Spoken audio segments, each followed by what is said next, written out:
Mungkin saya singkat-singkat saja, Pak. Tadi menindaklanjuti apa yang diungkapkan oleh Pak Amirul, karena kami dari Komite 4 kemarin juga ke Papua mencari kejelasan tentang Kabupaten Waropen itu. Nah, kabupaten ini kan sudah 5 tahun, Pak, yang tidak melaporkan keuangan kepada BPK karena BPK tidak bisa menembus ke daerah itu, dan kami coba memanggil bupati beserta jajaran, namun mereka tidak hadir. Yang hadir malah sekdanya. Bahkan sekda bilang ya ini harus dilakukan ketegasan dari BPK. Apakah langkah kalau ini seterusnya uang negara tidak dilaporkan, dari sisi aturan melanggar, dari sisi anggaran, begitu juga dana desa juga tidak terakomodir dengan baik. Ini langkah apa sih selanjutnya yang dilakukan BPK kalau ini terus-menerus tidak menemukan titik temu dan tidak pernah ketemu dengan bupatinya? Yang kedua adalah sejauh mana korelasi dan kontradiksi antara temuan BPK dengan temuan penegak hukum.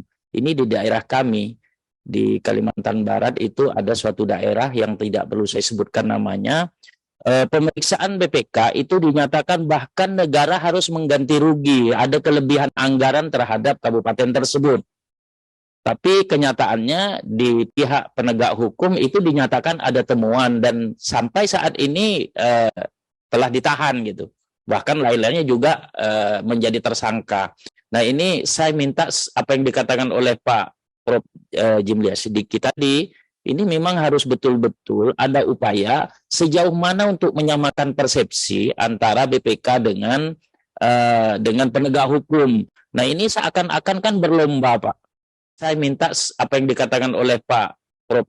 Jimli Asidiki tadi, ini memang harus betul-betul ada upaya sejauh mana untuk menyamakan persepsi antara BPK dengan penegak hukum. Nah, ini seakan-akan kan berlomba, Pak, dan tidak dihargai temuan artinya audit yang dilakukan oleh BPK.